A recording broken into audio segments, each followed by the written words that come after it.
नमस्कार बंधुरा ঐশীর মার রান্নাঘরে আপনাদের সবাইকে স্বাগত। আজ আমি আপনাদের সঙ্গে শেয়ার করব কাঁচা টমেটো দিয়ে বানিয়ে নেওয়া দারুণ স্বাদের একটি রেসিপি। এই রেসিপিটি থাকলে অর্ধেকের বেশি ভাত কিন্তু এটা দিয়ে খাওয়া হয়ে যাবে। বন্ধুরা এই রেসিপিটা অনেকেই জেনে থাকতে পারেন, তবে আমি কিভাবে বানাই সেটাই আজকে আপনাদের সঙ্গে শেয়ার করছি। এখানে আমি কয়েকটা কাঁচা টমেটো নিয়ে ভালো করে ধুয়ে নিয়েছি। এরপর এই মুখের অংশটাকে একটু বাদ দিয়ে এরকম লম্বা লম্বা করে কেটে নেব।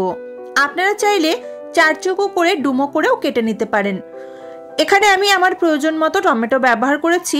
আপনাদের যেটুকু পরিমাণে প্রয়োজন সেই অনুযায়ী কিন্তু টমেটোটা নেবেন। এখানে এরকম পাতলা পাতলা করে কাটলে রান্নাটা একটু তাড়াতাড়ি হয়ে যায়, তাই আমি এইভাবে একটু সরু সরু পাতলা পাতলা করে টমেটোগুলোকে কেটে নিচ্ছি। এখন বাজারে কিন্তু এই কাঁচা টমেটো বেশ পাওয়া যায়, তো এইভাবে একবার কিন্তু বানিয়ে দেখতে পারেন। দেখুন এখানে টমেটোগুলো আমার কেটে নেওয়া হয়ে গেছে। এবার আমি একটা মশলা বানিয়ে নেব। একটা ছোট বাটির মধ্যে নিচ্ছি কালো সর্ষে। এখানে 2 টিস্পুনের একটু কম সর্ষে ব্যবহার করেছি। আপনারা চাইলে সাদা সর্ষেও ব্যবহার করতে পারেন। সাথে দিয়ে দিয়েছি 1 টিস্পুন তিল আর হাফ টিস্পুন পোস্ত। যদি তিলটা না থাকে তাহলে এখানে আরো 1 টিস্পুন পোস্ত অ্যাড করে নেবেন। সাথে স্বাদ অনুযায়ী কাঁচা লঙ্কা দিয়ে এভাবে জল দিয়ে একটুখানি ভিজিয়ে রাখবো। তারপর মশলাটাকে আমি বেটে নেব 5 মিনিট পর। আপনারা যদি মিক্সিতে মশলাটা বাটেন তাহলে অল্প একটু লবণ দিয়ে বাটবেন, এতে করে মশলাটা তিতো হবে না। আর যদি শিলপাটায় বাটেন তাহলে শিলপাটাতেও বেটে নিতে পারেন। এরপর একটা কড়াই ভালো করে গরম করে 2 টেবিল স্পুন সরষের তেল দিয়ে দিলাম। রান্নাটা অবশ্যই সরষের তেলে করবেন, এতে বেশি স্বাদটা ভালো হয়। আর তেল কিন্তু খুব একটা প্রয়োজন হয় না, এতেই হয়ে যাবে রান্নাটা। এরপর ফোড়নে একটা শুকনো লঙ্কা আর হাফ টিস্পুন 5 ফোড়ন দিলাম। ফোড়নটাকে একটু ভাজা ভাজা করব। খুব সুন্দর একটা গন্ধ বার হতে শুরু করবে দেখবেন ফোড়ন থেকে। তারপর আগে থেকে কেটে রাখা টমেটোগুলোকে দিয়ে দিচ্ছি।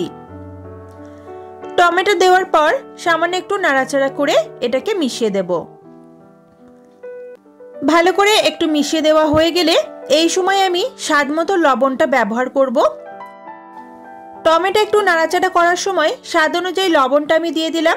এতে করে টমেটোটা খুব সুন্দরভাবে নরম হয়ে যাবে আর রান্নাটাও কিন্তু আমাদের বেশ তাড়াতাড়ি হয়ে যায়। তো এইভাবে নাড়াচাড়া করতে থাকবো। গ্যাসের ফ্লেমটা মিডিয়ামে রেখে 5 মিনিট মতো এটাকে রান্না করব ঢাকা দিয়ে দিয়ে। তবে মাঝে মধ্যে ঢাকনাটা খুলে নাড়াচাড়া করে দিতে কিন্তু ভুলবেন না, না হলে টমেটো নিচ থেকে কিন্তু লেগে যাবে।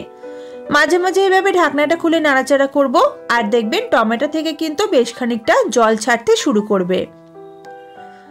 প্রায় 3 থেকে 4 মিনিট মতো আমি রান্না করেছি। 5 মিনিট মতো রান্না করার দরকারও পড়েনি, তাতেই কিন্তু টমেটোটা বেশ কিছুটা নরম হতে শুরু করেছে। তো এরকম টমেটো যখন একটু নরম হয়ে যাবে তখন আমি এর মধ্যে আগে থেকে বেটে রাখা মশলাটাকে দিয়ে দিচ্ছি। মশলাটা চাইলে আপনারা ছাঁকনি দিয়ে ছেঁকেও ব্যবহার করতে পারেন। মশলার বাটিটা ধুয়ে এর সাথে একটু জলও দিয়ে দিয়েছি আর 1/4 টিস্পুন মতো হলুদ গুঁড়ো দিয়ে দিলাম। এবার মশলাটাকে একটু নাড়াচাড়া করে কষিয়ে নিতে হবে। তবে যেহেতু সর্ষে ব্যবহার করেছি খুব বেশি ভাজা ভাজা করব না, এতে রান্নার স্বাদটা কিন্তু একটু তিতো হয়ে যায়। তো মশলাটাকে একটু শুকনো শুকনো করে আসা পর্যন্ত নাড়াচাড়া করব। বন্ধুরা আজকের রেসিপিটি যদি আপনাদের ভালো লাগে তাহলে ভিডিওর নিচে একটা লাইক বাটন দেওয়া আছে, সেটি কিন্তু অবশ্যই প্রেস করবেন। আর যদি ভালো না লাগে তাহলে ডিসলাইক বাটন দেওয়া আছে, সেটাও প্রেস করবেন। তাহলে আমি বুঝতে পারবো রান্নাটা আপনার কেমন লাগলো। তো এখানে দেখুন মশলাটা একটু শুকনো শুকনো হয়ে যাওয়ার পর আমি হাফ কাপ মতো জল দিয়ে দিয়েছি। যেহেতু খুব বেশি এটা গ্রেভি থাকে না, তাই জন্য জলের পরিমাণটা কম দিতে হবে। ভালো করে নাড়াচাড়া করে মিশিয়ে দিলাম আর 2টো চেরা কাঁচা লঙ্কা দিয়ে ঢাকা দিয়ে 2 মিনিট মতো রান্না করব। 2 মিনিট পর আমি ঢাকনাটাকে সরিয়ে নিচ্ছি। যেহেতু টমেটো ভাজার সময় বেশ খানিকটা সিদ্ধ হয়েই গেছিল, তাই রান্নাটা হতে কিন্তু খুব একটা সময় লাগে না। দেখুন এটা আমার আরো একটু গ্রেভি কিন্তু রয়েছে, তো এটাকে আরো একটু শুকনো শুকনো করে নিচ্ছি। আর এই রেসিপিটা গরম গরম ভাতের সঙ্গে সার্ভ করে দেখবেন, খেতে জাস্ট অসাধারণ লাগে। খুবই সহজ একটি সিম্পল রেসিপি আমার রেডি হয়ে গেল। আপনারাও বাড়িতে এভাবে একবার ট্রাই করবেন আর গরম গরম ভাতে খেয়ে দেখে বলবেন রেসিপিটি আপনাদের কেমন লাগলো। ভালো লাগলে প্লিজ একটা ভিডিওতে লাইক করে দেবেন। আর আমার চ্যানেলটিকে যদি সাবস্ক্রাইব করে না থাকেন তাহলে অবশ্যই আমার চ্যানেলটিকে সাবস্ক্রাইব করে নেওয়ার অনুরোধ রইল। দেখা হবে পরের দিন নতুন কোনো রেসিপিতে।